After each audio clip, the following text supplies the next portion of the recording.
So yun, morning sa inyo mga kauban, no? Kahit gabi na. Ito nga po pala mga kauban, yung ipapalabas po natin.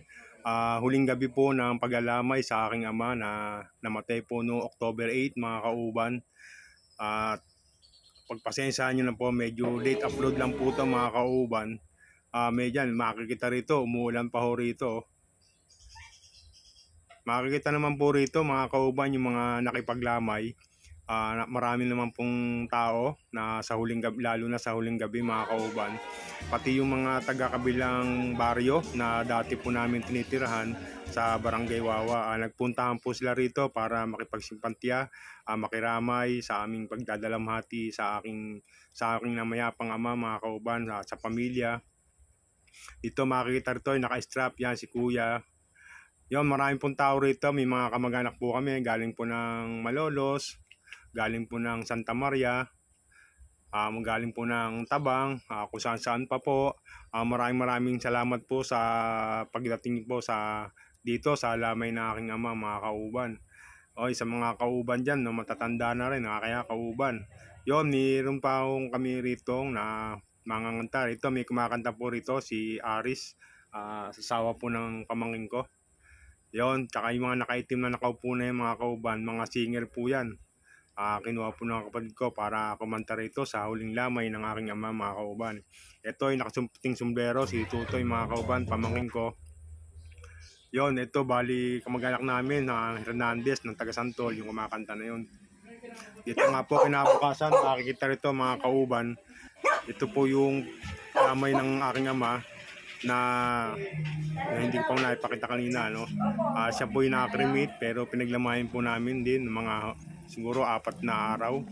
Yon, bali sa ngayon ililibing na nga po siya. Dadalhin po sa Dalig Cemetery mga kauban. Makakita rito mga kauban, handito pa rin po yung mga nakipaglamay nung gabi. Andito po yung mga kamag-anak namin. Shoutout nga po pala sa mga lahat ng taga Pampanga na nagpunta po rito, mga kamag-anak po ni Nanay Gloria, sa mga tiyahin ko, mga pinsang ko, pamangkin. Ayan, nandito po sila mga kauban para makipaglibing. Ayun, makikita rito mga kauban, binaba na nga po yung abo ni Tatay Ruben at sinakay na nga po dito sa pinakaserbisyo ng St. Peter mga kauban.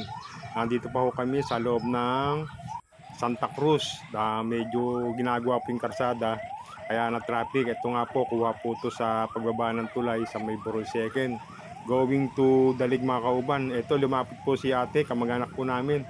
Sabi, kuya, pakuha muna tayo ng picture, sabi niya, dahil gusto ka makita ni nanay sa picture mga kauban. Yun, may nagpa-picture pa sa akin, kala ko si Idol eh.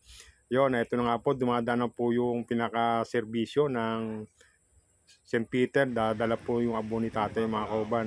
Kung makikita nyo rito mga kauban, napakahaba po nung naging mga nakipaglibing. Yun, dito may mga rider, mga nakamotor. Yun, may mga lobo po sila lahat po yan mga nakipaglibing po.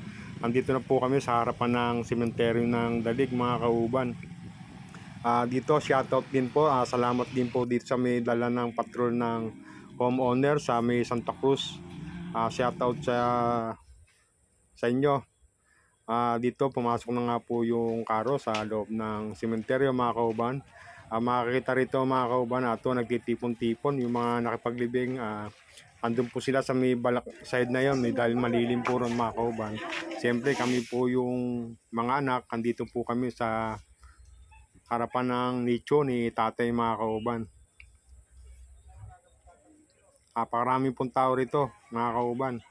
Halos lahat nung malalap namin kamag-anak, nandito po sila mga kauban, hindi po nakalimot sa kay Tatay Ruben mga kauban.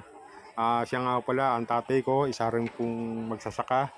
Buong buhay po niya, ginugol niya po sa bukid. Siya po yung nagpaaral po sa amin, kinuha po sa pagbubukid mga kauban. Tsaka po yung pagtitinda po niya. Ito nga po, nagkaroon po siya ng mga anak, mga apo na... Ayun mga kauban, hanggang dito na lang. Babay. Maraming salamat sa mga nakipaglibing, sa mga kaibigan, kamag-anak. Yun, no? Mula sa unang gabi hanggang sa dito sa paglilibing ng aking ama. Yun, sa mga nakipagdalamahati sa pamilya po namin, maraming salamat po sa inyo. Yun, sa mga tumulong, yun, sa mga kapatid ko, maraming salamat sa inyo. So, yun mga kauban, kwento ko lang mga kauban, yung pinagalagyan ni tatay ngayon, yung pinaka-nicho niya mga kauban. Bali, siya na rin po yung bumili niyan, hinanda na po niya yan, dahil alam daw po niya, lahat naman tayo papunta dyan. Yun nga lang po, bali nauna lang po yung kapatid ko na sinundan ko si Sangko. Yun, balis tatay, andyan na rin, dalawa na sila dyan, magkasama na sila. Pinundar po ni tatay yan para po sa kanya. Yun, bali nauna nga lang po yung kapatid ko. Yun, ito na nga po mga kauban, paliliparin na po yung lobo para po sa nagabay raw po ang lobo mga kauban para pag sa papuntang langit. Kasabihan lang po yun mga kauban para sa paglalakbay ni Ama patungo sa kaharian ng ating Panginoon. Dahil ang tatay ko naman po talaga mga kauban, napakabait po niyan mga kauban. Babay po, salamat po talaga sa mga subscriber ko, maraming salamat. Sa mga hindi po nakapag-subscribe, subscribe na kayo dito sa channel ko, Ariel Kauban TV. Maraming salamat. Bye bye, God bless po sa ating lahat. I love you all. Tatay, mamimiss ka namin ng mga apo mo, mga anak mo. Maraming salamat po sa pagpapalaki sa amin, tatay. Mahal na mahal po namin po kayo, mga tatay. Yan po yung mga anak nyo, mga apo, pamangkin, ayan po tayo. Nag-aalay po sila ng bulaklak dito mga kauban.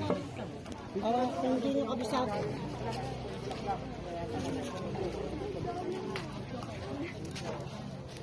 Ay, hindi napasok yung isa.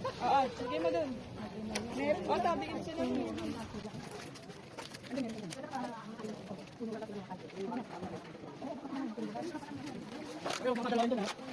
Bye-bye.